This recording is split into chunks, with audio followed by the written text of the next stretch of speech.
Hey folks, Scott from Grey Ghost Gardening, and I wanted to show you what I did. This is Borgia Soap Noir. Grew really well, even though it bent on me a little bit. But trying to keep this as a container plant. So this is, I don't know, it was about 30 inches, maybe 28 inches, something like that.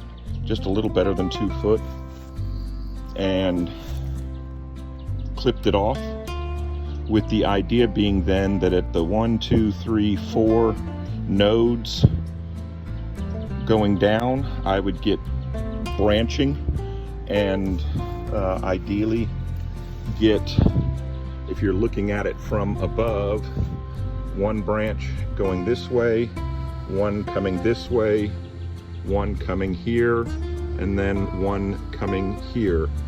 And in looking at it, it's trying to do that. This one's also behaving really well. This is a Negre de Ajde. It also grew well, and good Lord was it prolific. And so same thing, you can see what I did. This is all 1 year's first year growth. So I clipped it off at about 28, 30 inches. And this one hasn't done anything on the 4th node, but it's giving me a perfect kind of vase shape. When you look from above, I don't know if that's focusing real well, I can't see above it, but I'm getting one leader growing this way, one coming kind of towards me, and one coming off this way into a nice triangle. And I'm really pleased with that. So as you grow in containers, if you're going to try to shape the tree, it does work, and the idea behind it then is that hopefully it will give you a more ultimately productive tree. It may take a few years to get there, and surprisingly, a lot of times, in material that I've read and looked at online and that kind of stuff,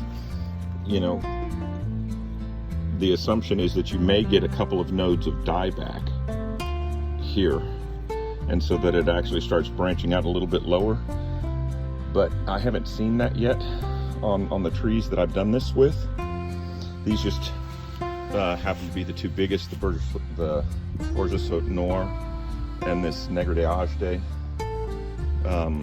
were the largest trees that I've done this to. I did this same technique with a few that are in my 10 gallons, and they're popping off pretty nice too right now. So just a quick one to show you, as you go in, as we get through this next fig season, and if you're wanting to keep something, more container sized and not have it, you can see here, this is against my back fence, and so the fence is whatever, 6 or 7 foot tall.